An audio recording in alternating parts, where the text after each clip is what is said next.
Welcome back to another technical deep dive here in the debug zone.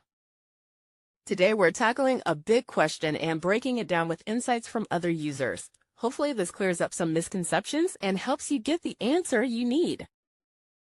So buckle up, stay a little curious, and let's jump right in.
And that's a wrap.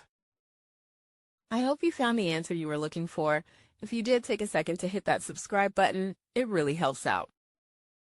And let me know in the comments which solution worked best for you. See you next time in the debug zone.